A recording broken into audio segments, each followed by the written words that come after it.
김지수 작가가 쓴 이어령의 마지막 수업이라는 책을 보면 이어령 교수와 함께 마지막 인터뷰를 한 내용이 나옵니다. 옛날에 나는 약하니 욥 같은 시험에 들지 말게 해달라고 기도했어요.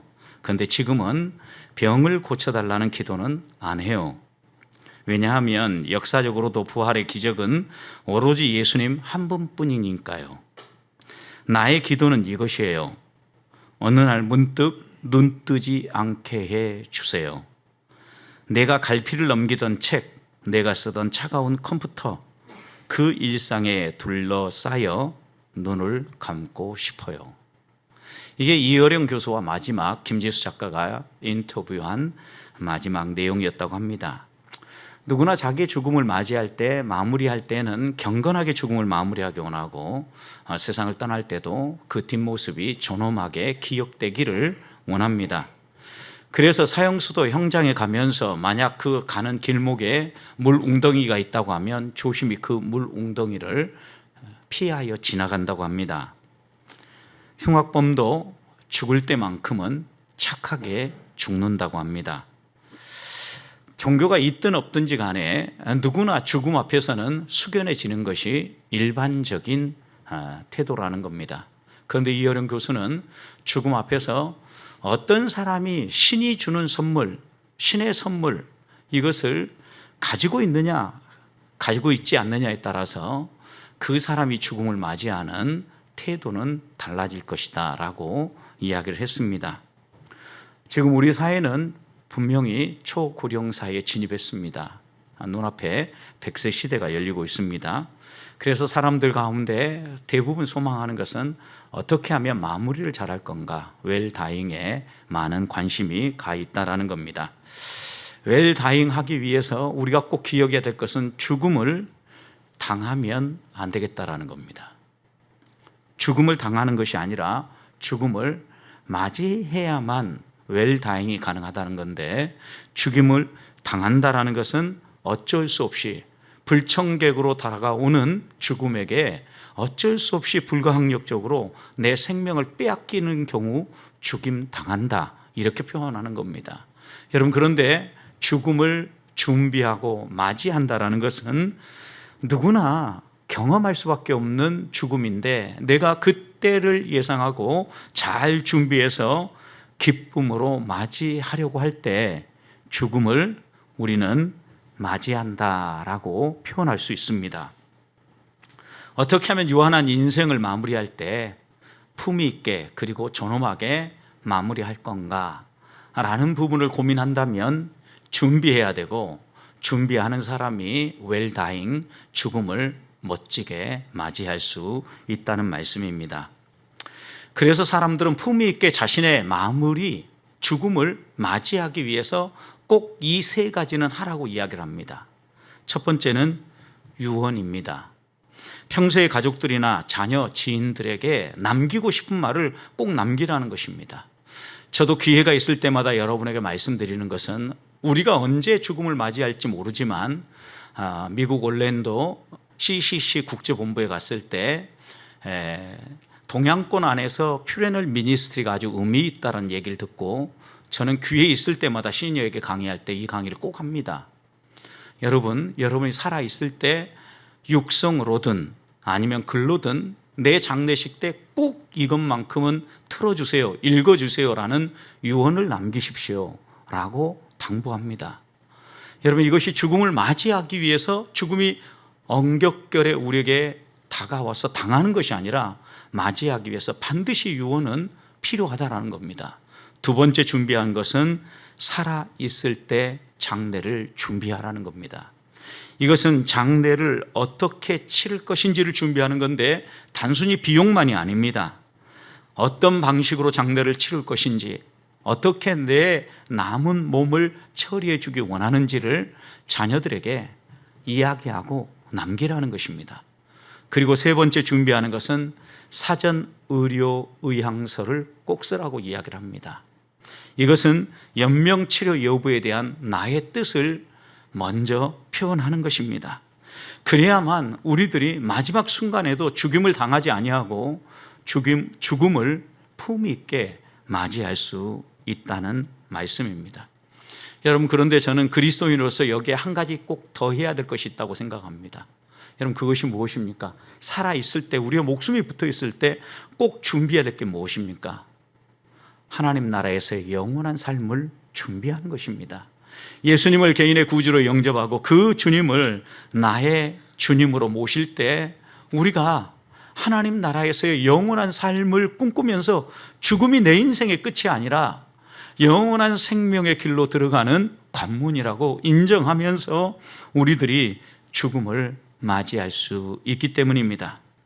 우리 주님도 마지막 떠나는 모습을 보십시오.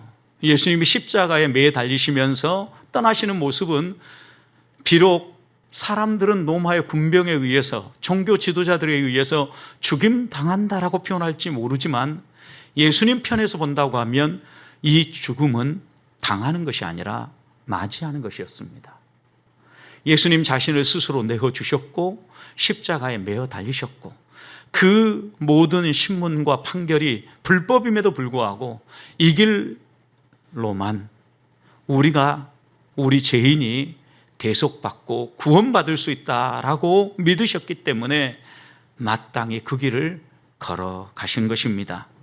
끌려가는 죽음이 아니라 자신을 내어주는 맞이하는 죽음으로 예수님도 그 끝을 정리해 주셨다라는 겁니다. 마지막 순간까지 우리도 소신 있게 당당하게 끌려가지 아니하고 내 자신을 내어주면서 하나님 품에 안길 수 있는 비결이 어디에서 나오겠습니까?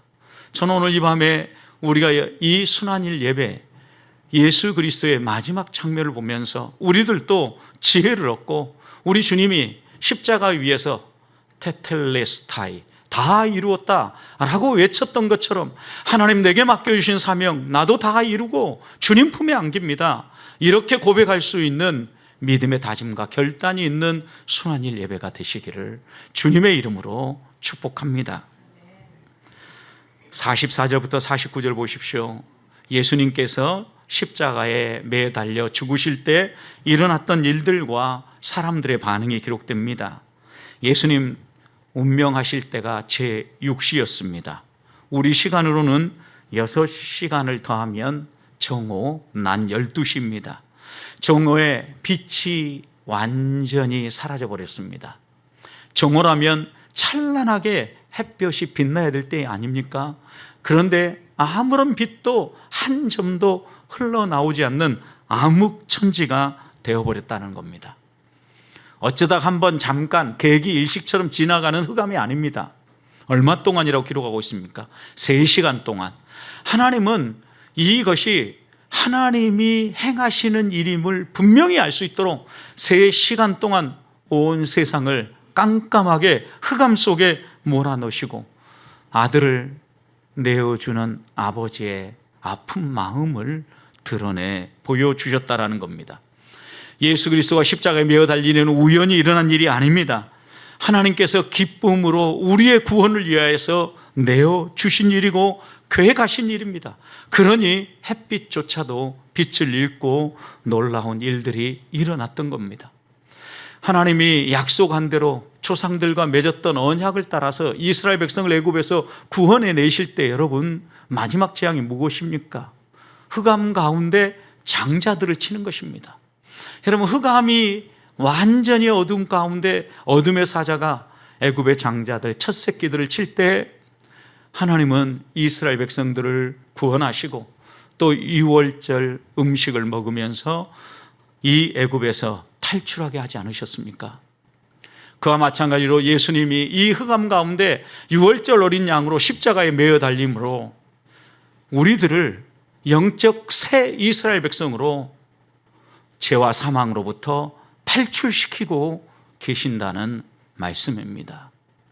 우리는 그 은혜로 오늘 이 자리에서 하나님을 예배하고 있는 겁니다. 또 우리 주님이 얼마나 놀라운 일을 하셨는가 보십시오.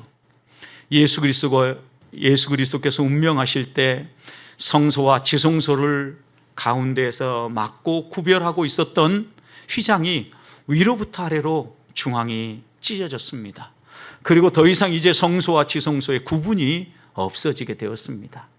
대제사장만 들어갈 수 있었고 제사장만 피를 안고 들어갈 수 있었던 성소와 지성소가 하나로 통해지고 누구든지 이 성소를 향하여 들어갈 수 있는 길을 열어주셨다는 겁니다. 하나님이 죄인인 우리들이 예수님 앞에 나올 수 있도록, 하나님 앞에 나아갈 수 있도록 길을 열어주셨다는 말씀입니다. 깨어진 관계가 회복되어지고 하나님과 우리 사이를 가로막고 있었던 죄의 희장이, 죄의 그림자가 거두어졌다는 것을 보여주신 것입니다. 이제 누구든지 히브리서 저자의 고백처럼 예수 그리스도의 보혈, 피를 힘입어서 당당하게, 담대하게 우리 주님 앞으로 나아갈 수 있도록 이 놀라운 구원의 은총을 우리 주님이 베풀어 주신 것입니다. 그런데 여러분, 이런 놀라운 은혜를 우리에게 베풀어 주는 순간도 우리 주님은 무엇을 하시는가 보십시오. 아버지, 내 영혼을 아버지 손에 부탁하나이다. 예수님은 운명하시기 전에 마지막 일성, 마지막 내뱉으셨던 말씀은 아버지, 내 영혼을 아버지 손에 의탁하나이다 라고 외치신 다음에 운명하셨습니다. 끝까지 그 고통의 순간에도 십자가 위에서 처절하게 피를 흘리며 인간으로서는 더 이상 버틸 수 없는 한계치에 도달했을 그 순간에도 아버지 하나님을 향한 믿음, 신뢰를 저버리지 아니하고 아버지, 내 영혼을 아버지 손에 의탁하나이다 라고 고백하는 우리 주님을 보면서 우리를 또 주님의 품에 안기는 그 순간까지 주님, 내 영혼을 아버지 손에 의탁하나이다 고백하면서 믿음의 선택을 할 수 있는 하나님의 사람이 되어야 되겠다라는 겁니다. 바울을 보십시오. 디모데후서 마무리하면서 달려갈 길을 마치고 믿음을 지켰다. 이런 믿음의 경주를 완주한 사람에게 우리의 하나님께서 의의 면류관, 생명의 면류관을 준비하고 기다리신다라는 거예요. 돌멩이에 얻어맞으면서도 그 고통 가운데에서도 예수 그리스도를 부인하거나 자신을 때리는 사람들을 저주하지 아니하고 아버지, 내 영혼을 아버지 손에 의탁하나이다 외쳤던 스데반을 보십시오. 우리 주님은 저 하늘 보좌에 일어서서 그 스데반의 영혼을 영접해 주지 않았습니까? 우리 주님의 이 마지막의 모습이 저는 우리 보배교회 성도들이 하나님 품에 안길 때의 마지막 모습이 될 수 있기를 소망합니다. 그런데 여러분 보십시오. 마지막 품위 있게 하나님 품에 안기는 이 예수님의 모습을 본 사람들의 반응이 무엇입니까? 48절 보십시오. 십자가 죽음을 구경하기 위해 모인 사람들입니다. 이들은 구경꾼입니다. 그래서 여러분, 이들은 구경하면서 어떻게 합니까? 그 된 일을 보고 가슴을 치며 돌아갔다 그랬습니다. 여러분, 그 된 일을 보면서 자신의 가슴을 치고 회개하고 용서를 구하고 하나님 앞에 더 나아가야 되는데 이 구경꾼들은 무엇 때문에 예수님이 그 십자가에 매어 달리는지 전혀 감이 없었던 겁니다. 그러니 그냥 험하게 돌아가시는구나, 너무나 가슴 아픈 일이구나 라고 고백하면서 그 자리를 떠나간 겁니다. 제가 의령에 있는, 농촌에 있는 어르신들에게 여러 가지 쇼를 하면서 복음을 전할 때 복음책을 가지고 십자가 예수 그리스도의 죽음에 대해 설명하는데 한 할머니가 저에게 이렇게 얘기했습니다. 도대체 네 집 아기들 이 길에 그렇게 험하게 죽었다요? 할머니가 저한테 이렇게 묻는 거예요. 여러분, 누가 봐도 이 예수 그리스도의 십자가의 죽음은 처절한 죽음이에요. 그 의미를 알지 못하는 사람은 오늘 이 구경꾼들처럼 너무나 험하게 죽는구나, 네 집 아들에게 저렇게 험하게 죽는다냐, 혀를 끌끌 차며 떠나갈 뿐이라는 겁니다.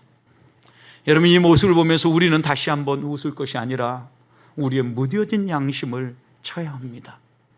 왜냐하면 우리의 묻어진 양심이 우리 주님을 이렇게 십자가에 매달았기 때문입니다. 또 49절을 보십시오.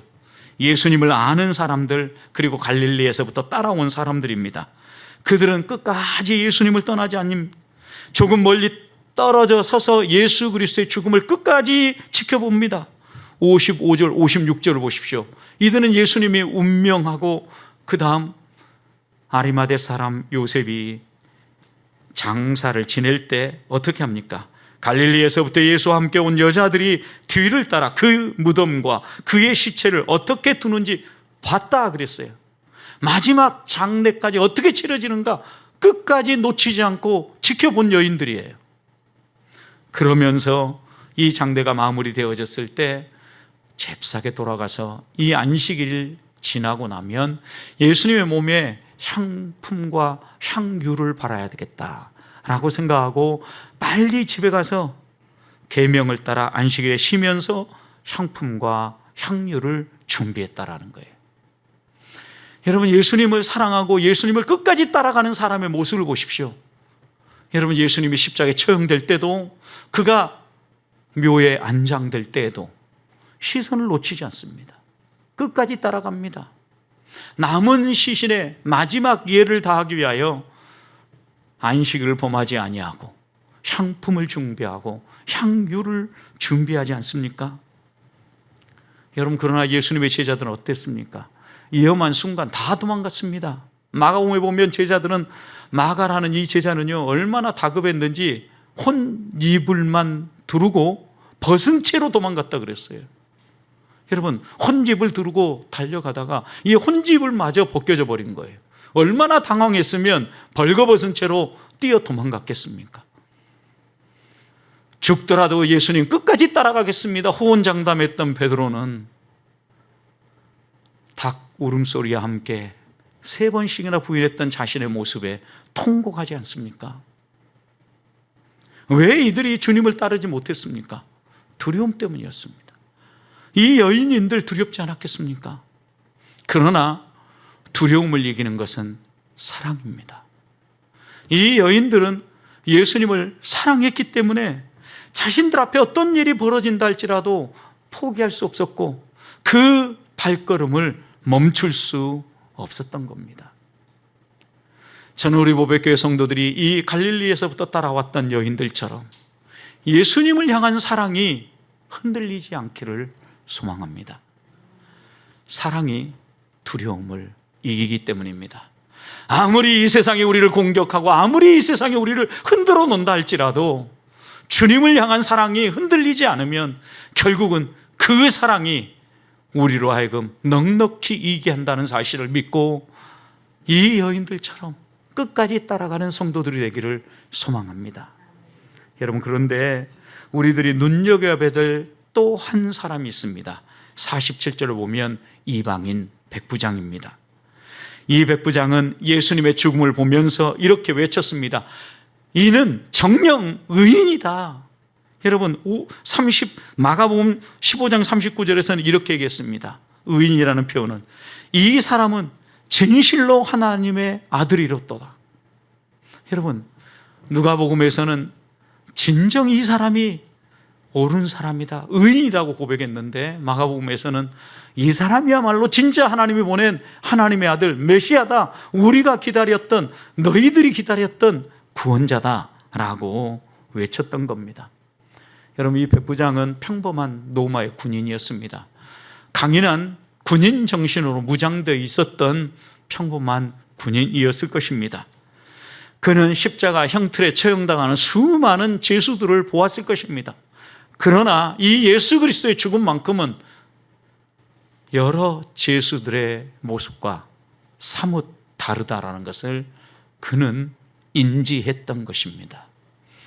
분명히 예수 그리스도의 그 마지막에 이 당당하고 또 그 마지막의 죽음의 모습이 하나님의 아들로서 죄인의 모습이 아니라 너무나 당당하게 하나님의 아들로서 의로운 죽음을 맞이하는 모습을 보면서 저 사람이야말로 진짜 의인이고 저 사람이야말로 진짜 이스라엘을 구원할 구원자다라고 고백했던 것입니다.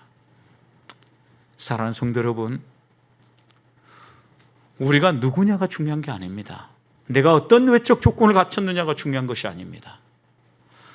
예수 그리스도 안에서 일어난 일들을 팩트, 있는 사실 그대로 보면서 그것이 누구를 위한 일인가 살펴보면서 그것이 나를 위한 일이고 우리의 죄를 대속하기 위한 죽음이라는 게 분명하게 깨달아진다고 하면 그분에게 사랑을 고백하고 믿음을 고백하며 하나님, 내가 내 평생 주님만 따라가겠습니다 라고 고백하며 우리 이 백부장처럼 신앙 고백을 하며 따라가기를 소망합니다. 마지막으로 예수 그리스도의 죽음 앞에 또 한 사람의 의인이 드러나죠. 아리마대 사람 요셉입니다. 요셉은 선하고 의롭게 산 사람이었습니다. 50절을 보십시오. 50절을 보면 그를 소개하면서 공의 의원으로 선하고 의로운 사람이라고 소개를 합니다. 어느 정도 선하고 의롭습니까? 사내들인 공의에서 예수 그리스도를 잡아 죽이기로 결의할 때 51절 그 결의와 행사에 어떻게 했어요? 찬성하지 않았어요. 다른 사람이 다 찬성해도 아리마대 사람 요셉만큼은 끝까지 이건 옳지 않은 결정입니다, 그렇게 하면 안 됩니다, 의로운 외침을 할 수 있었던 사람입니다. 그런데 그는 누구보다도 하나님 나라를 기다리는 사람이었습니다. 그래서 51절 마지막을 보십시오. 유대인의 동네 아리마대 사람이요 하나님 나라를 기다리는 자다. 하나님의 구원, 이스라엘을 구원할, 영적 이스라엘을 새롭게 조성할 하나님의 아들 구원자를 기다리는 사람이었습니다. 그래서 그는 용감하게 빌라도에 가서 예수님의 시체를 달라고 했던 겁니다. 여러분, 예수님이 반역죄로 처형되어졌습니다. 그의 시체를 구하는 일은 목숨을 건 일입니다. 그러나 예수님이 죄가 없다는 사실을 알았고 또 그분이 하나님 나라를 가져오는 구원자라는 걸 믿었기 때문에 이 아리마다의 요셉은 당당하게 빌라도에게 자신의 목숨을 내놓고 요구하는 겁니다. 장례 치를 수 있도록 예수님의 시신을 달라고 요구한 것입니다. 다른 사람에게 자신의 정체를 감추고 내가 예수 믿는 사람인지 그분을 따르는 사람인지 물에 물 탄 듯 술에 술 탄 듯 그렇게 신앙생활하지 아니하고 당당하게 나는 예수 믿는 사람입니다, 내가 그분의 장례를 치르기 원합니다 라고 요구했던 사람이었다라는 말씀입니다. 저는 우리가 이 아리마대 사람 요셉처럼 신앙의 결단을 하고 내가 누구인가, 나의 정체성을 분명히 드러내면서 당당하게 용감하게 믿음의 길을 걸을 수 있기를 소망합니다. 이 당당함은, 이 믿음이 어디에서 나옵니까? 예수 그리스도가 누구인가를 분명히 이해하고 그분을 믿는 믿음으로부터 흘러나온다라는 겁니다. 그렇다면 우리도 흔들리지 마십시다. 예수님이 나의 죄 때문에 십자가에 죽으셨고 허물 많은 이 죄인이 그 주님 때문에 오늘 이렇게 구원받아 영생의 삶을 살 소망을 가지고 이 땅을 살아간다면 흔들리지 아니하고 어떤 유혹과 어떤 도전이 다가와도 당당하게 예수 그리스도를 증언하고 십자가의 복음을 자랑하고 하나님 나라를 선포하면서 주님을 끝까지 따라가는, 그리고 그 끝에 부활의 능력을 경험하는 우리 보배의 성도들이 되시기를 주님의 이름으로 축복합니다.